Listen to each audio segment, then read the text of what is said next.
We're going to be talking about early modernism right now. And just to kind of whet your appetite before you go in to do some more readings on your own. With early modernism, we're looking at the late 19th century. And we're going to do a bit of an overview today, getting us right up to the early 20th century, at which point we'll slow it down a little bit for the different art movements through the 1900s, which is the 20th century. Let's start with just a brief review, remembering where we left off with our Renaissance ideas, the Renaissance priorities, and definition of art. We were seeing a rise in the interest of originality of form and content, so wanting to see something new that had a new meaning. The intent of the artist was also becoming a priority. Expression was a mix of the cultural expression with a personal approach. So it was still Christian artwork that represented the dominant Christian worldview, but we'd also see Michelangelo, for instance, putting his own personal spin on it, his own style, etc. Skill and technique was still pretty narrowly defined. They really wanted to see naturalism or idealized human forms. And then art versus craft. The Renaissance is where we saw that dividing line come in between art being something for contemplation and craft being utilitarian forms. Toward modernism, and this is where we're going to pick up today, we see a growing plurality of beliefs, growing individualism in both culture and art, changes in patronage, and changes in technology and the rate of change.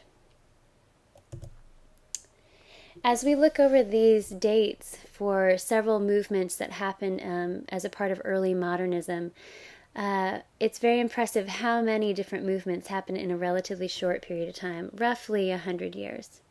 I'm not expecting you to memorize these dates, but just take a look at, rather than art movements of the past that lasted 100 years or several hundred years, suddenly we have movements that are lasting a decade or two. And also noticing that a lot of these movements are overlapping. They're sitting in tension or simultaneous with one another. And one last note about looking at these movements, I think it's important to say, as some of you might already be aware, is that when we label these movements and try to put dates on them, this is it's not always as clear while we're living things out as we try to make it when we're studying history. We're labeling things here and trying to set beginning and end dates, but in the truth of it, as these periods were lived out, it wasn't as clear that they were exiting one movement and entering another. And in fact, many times the artists themselves wouldn't have used these terms that we now place upon them.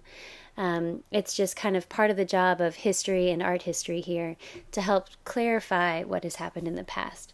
So, that being said, if you're searching online and you see some slightly different dates, that's to be expected, that some people will date modernism as starting even earlier. I'm going to start us with modernism coming in around realism, around the mid-1800s. So, early modernism. Some things that typify modernism. We might describe it as an era of thought in the late 19th century into the 20th century, characterized by belief in progress, human ability, and industry. Tends to be critical of previous historical movements and self-consciously breaking with the past to seek new potentials. In general, it's hopeful that humanity can improve itself and the world. So modernism is this overarching era, this kind of umbrella era, within which we'll see realism, Impressionism, Expressionism, Cubism, all of these smaller isms fit into modernity as a whole overarching era. Okay. In general, if you remember back to our Renaissance discussion, the idea of humanism, that would definitely apply to modernism too, that's part of the kind of the philosophical structure of modernism. Now, in this case, it's more of a secular humanism than in the Renaissance. It was a Christian humanism. Just to briefly set the context, we're looking in the era of right after the Industrial Revolution, and we have to try to imagine some of the enormous changes that have just taken place in culture. That whereas most people had been living rural lives on land that was possibly owned by their family for decades and centuries, now people were turning to city life, coming to big cities from their rural towns where previously they had always been known, all of their neighbors had known their family for generations going back, and suddenly you come to a city and you are anonymous. You might work in a factory with hundreds or thousands of other people. There are not unions yet. There are not protections for you as a worker. The population is booming in these cities and actually elsewhere because there is some improvement, some understanding in healthcare. So we are seeing some lengthening of lifespans and some improved birth rates and infancy rates. Nothing near what we feel comfortable with today, but some improvement at this time in the second half of the 1700s through the 1800s. However, with that population boom and this move to the cities, there also start to be new outbreaks of different diseases, sanitation issues, things like that. Of course, child labor is a problem. There are not yet the different laws about child labor, laws about schools, where children must attend schools up to a certain age, etc.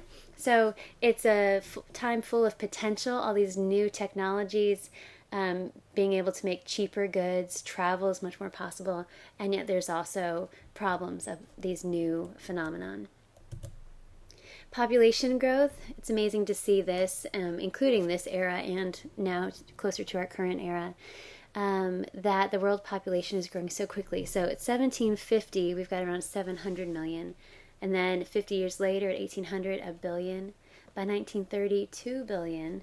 And then 2000, now we're past 6 billion. Sorry, that should be 6 billion. So we have seen this steep curve in human population, and the Industrial Revolution and the beginning of modernism is happening at the onset of that steep curve, that steep rise. Now, realism is the first movement that we're going to mark as the beginning of modernism. And some of the aspects of realism would include these. Very focused on modern life and culture. So they're not interested in doing historical scenes of the past or literary themes. They want to focus on the here and now. They really admire, instead of the nobility and the celebrities, they really want to show the everyday people, the everyman. And they really want to show the harsh realities of urban life. They're not going to try to make things seem pretty and orderly. They're actually going to show some of the harshness of the world. Or when they do landscape, they'll show the untamed, unmanicured landscape. Very interested in issues of social justice and social issues, so they'll show us factory workers and field hands, etc. So really want to show what life is really like and the rough side of it. And the people who sort of need someone to speak up for them. And this is actually pretty revolutionary. In the past, in art, before this, it had really been focused on the nobility and on the wealthiest people in societies. And so here we're going to see images where they're really focused on kind of the underdog. Realists really want to abandon themes of religion, the supernatural, mythology. They are really interested in objectivity, or what they think is objectivity. But part of that is really being critical of mainstream mores, mainstream morality. So you'll actually find at this time some of the first novels that talk openly about people living together outside of marriage or having children outside of marriage. Previously, that was considered obviously sinful and problematic behavior, and so obviously not appropriate subject matter for novels. And so at this time we start to see more candid and just sort of bald-faced dealing with life as it actually happens. So objectivity.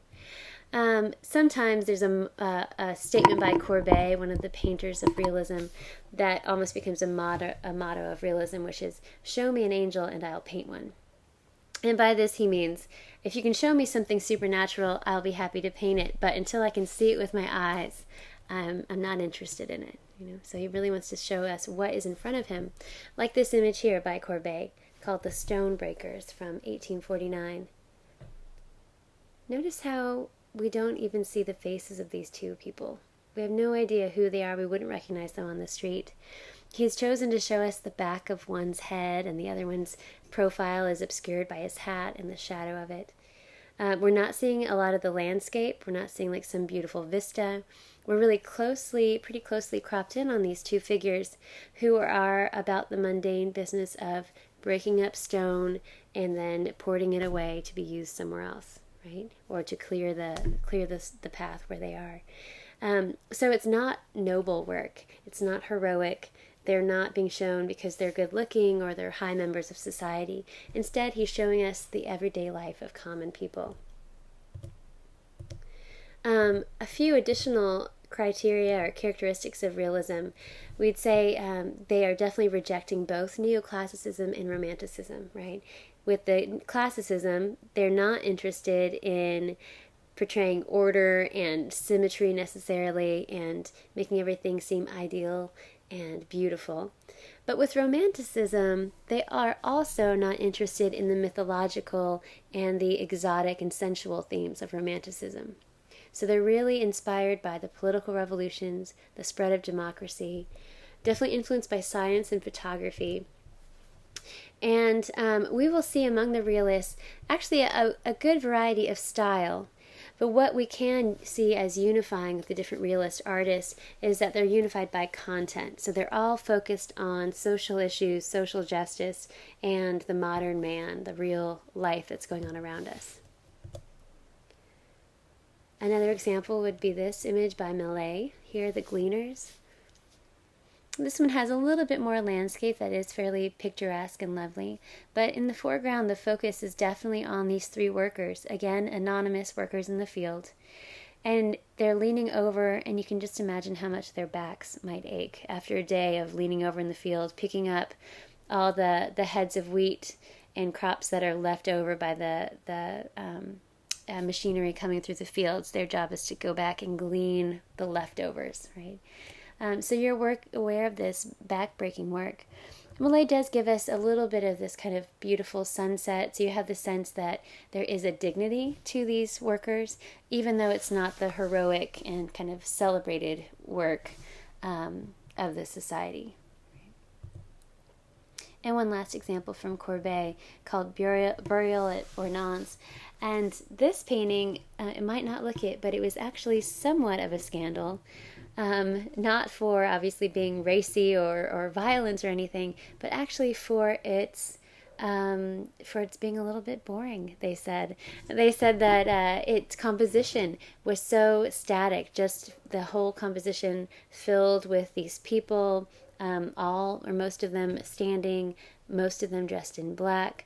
There's not any kind of drama really going on in the scene.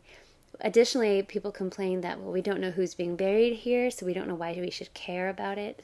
And that was all part of his point. He really wanted to show this very common scene that was happening all across the country. He's French and from a small town, and so he's just showing us the burial site of an anonymous person. We get to see the clergymen that would have attended most burials, the townspeople. And he does give us actually individual portraits of these different townspeople, so you can actually zoom in on the different faces, and they're all really interestingly painted, well painted. But according to what was popular at the time, this was seen as just very banal, very common, and kind of not worth painting.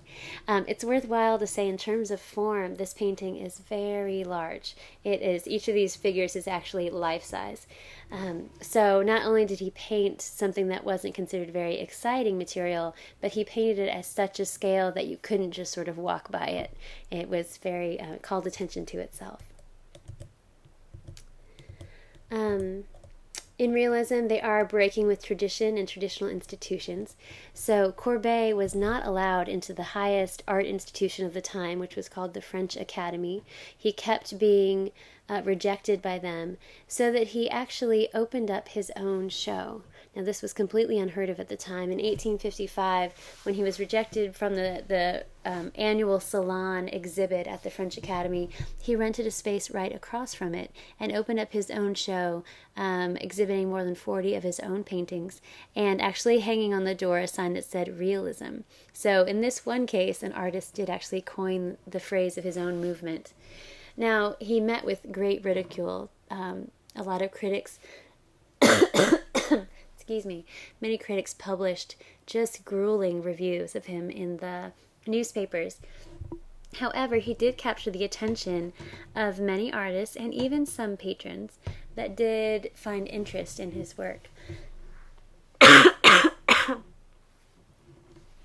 For the other artists, it was an especially important event because it signaled to them that they did not have to take the traditional channels of going through the French Academy and going through the traditional means, but that they could show their own work. This was before galleries existed, where if you didn't go through the French Academy or similar high networks, you felt like you had no option. And so after Courbet, we start to see more and more artists trying to find new venues, new methods of making their living, so that they didn't have to answer to the stipulations of other people. Now, it's worth questioning what are the drawbacks of that. Having more freedom is a great thing, but there is always some cost. And one of the costs here is that previously with the French Academy, they would really control how many people were able to become artists, how many people were getting, trying to make their living as an artist.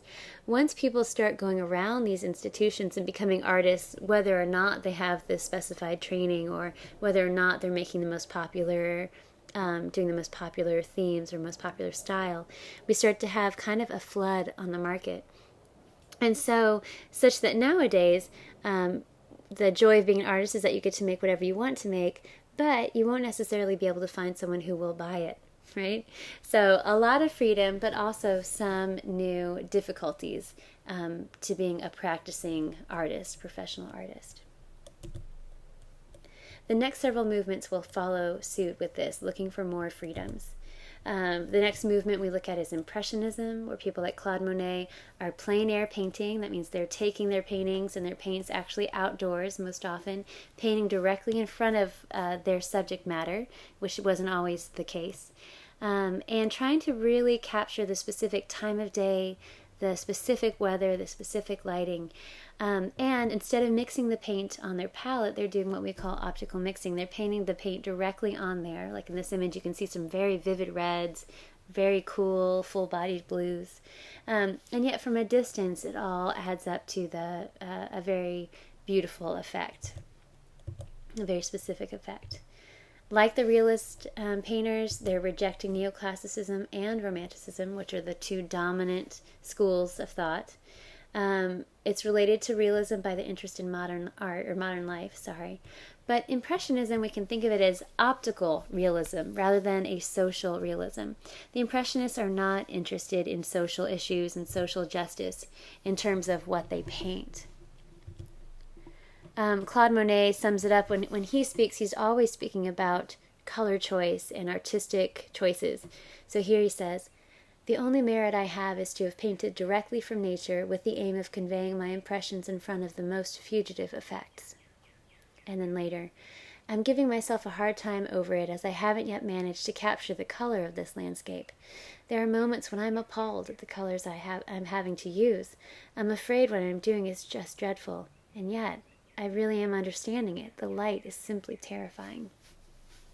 So we understand that his priorities are not about society and depicting modern man, but really all about capturing the color and the light and the weather, the kind of optical realism, capturing his impression. Luncheon of the Boating Party is another impressionist work by Renoir, who tended to do more figurative works than landscapes. Expressionism comes right on the heels of Impressionism and even sort of overlaps, also rejecting the former movements, and this time interested more in the interior life and emotions rather than the external life and representing the world faithfully. So we'll start to see these artists, especially after the advent of photography, they feel like they can explore non-naturalistic means of interpreting the world. Individual expression becomes pretty forefront for the Expressionists. Disinterested in politics and social issues, And definitely some of them are beginning to be influenced by modern psychology and psychoanalysis. It's still not so widely known. Freud is just being published, and his ideas on the unconscious, etc., don't really become a part of society till the 1890s and early 1900s. But some ideas of modern psychology are beginning to filter in at the time of the Expressionists.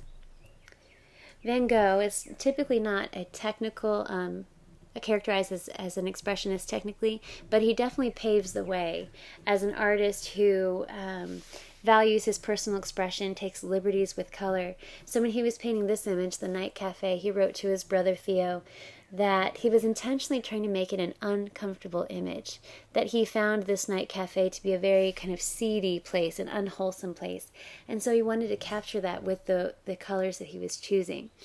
So he very intentionally played this kind of mustard yellow against the complementary colors of red and green to make it a little bit antagonistic to the viewer. True expressionism we see in the work of someone like Vasily Kandinsky. Here, still representational, but obviously taking liberties with the colors to make it very high key. It feels a little bit more kind of emotionally provocative in this light and color. And then Kandinsky, as we've mentioned, is one of the first artists attributed with going completely non-representational in his compositions that he likened to instrumental music. Henri Matisse, a French expressionist, said things like this: why? To translate my emotions, my feelings, and the reactions of my sensibility into color and design, which neither the most perfect camera, even in color, nor the cinema can do. Artists are useful because they augment color and design through the richness of their imagination, intensified by their emotion and their reflection on the beauties of nature, just as poets and musicians do. So he's making a case here for artists taking these liberties to reimagine the world and bring a new sense of emotion and thoughtfulness to it. Cubism, right on the heels and even simultaneous to Expressionism. Notice that all of these guys, the last several movements we've talked about, are rejecting former movements. So there's definitely this sense of, I wouldn't say throwing out all of tradition, because many of these artists do have a respect for those that came before them, but they definitely are conscious of making different choices, of trying to go in a new direction, really being interested in novelty. So with Cubism, we have George Braque and Pablo Picasso working in tandem and working so closely, actually, that some of their works can be mistaken for each other's. They are both interested in finding a new kind of language, new kind of representational analysis. And what they end up doing is a new analysis of space and time. So they'll actually move around their subject and capture, let's say, a person from different points of view on the same image, as if they're trying to capture time, even in a still image. It is individual expression with Cubism, but usually when we say expression, we're thinking of someone telling us how they feel or their own particular personal thoughts. With Cubism, it's individual, but it's not specifically an emotional expression. Definitely we can tell and see the influence of the industrial age, of the rapid changes in culture. And looking at some of these Cubist images, you almost feel like they are transforming. So if you like the Transformers, you can almost imagine this kind of mechanistic transformation as if it could sweep across this image. This painting, Les Demoiselles d'Avignon, from 1906 and 7, is one of the first Cubist works, or sort of heralded the beginning of Cubism, even before it was called such. Picasso started this painting as a portrait of 4 women in a brothel, and there were actually originally 2 young sailors present in the composition. But as he painted, it began to morph into the image of 5 female figures. What's interesting, one thing that's interesting about this image is that it's kind of a mini history in and of itself. We have several quotes or several sort of call-outs to other points in history. So if we look at these 2 figures here, we have a reference to Renaissance nude female figure portraits, where this gesture with the arm back behind the head, kind of opening up their torso to the viewer, this might be subtle to us, but in the Renaissance this was very common and somewhat of a symbolic gesture. It meant an offering up of one's body to the viewer, right? So it was kind of asking to be objectified. Was the posture. So this harkens to the Renaissance. We could go back even earlier if we look at this. Do we recognize this profile view, a standing figure with kind of the rigid arms and legs? He's intending here to harken back to Egyptian images and statues, where there is that rigid sensibility. There's the profile of the face, but the frontal eye, so the eye is not in profile. So he's reminding us of the Egyptians. And then over here, new to Western tradition, he is reflecting on African arts and African masks. And he had actually, both in Spain and also in Paris, often visited what was then the kind of ethnic museum, where you would see arts of Africa and of South and Central America. And so he was incorporating them into this tradition and really widening his own artistic tradition. As we look at these other two Cubist works, we see the sensibility really clearly, that there is a kind of geometric fragmentation of the forms. It does feel, rather than very organic, it feels rectilinear, geometric, hard-edged overall. There is a sense of kind of industrial machinery. And in general, especially early Cubism, tended to be very limited in its color range. So we don't tend to see very vivid colors in early Cubism like these images here. One last movement that we're going to make reference to here is a movement called Dada, and it's, I think, overall a little bit less known or less talked about in kind of the mainstream public, so it might be new to us. Like other movements we've just discussed, they do reject former movements, but here much more aggressively. The Dada artists are quite disillusioned with the world, especially with the onset of World War I. And very disappointed in government, with ideas that, we're a civilized world and yet we keep finding ourselves in war and with all kinds of societal problems. And then also very frustrated with art institutions. And so they are very aggressively rejecting former movements and rejecting civilized society.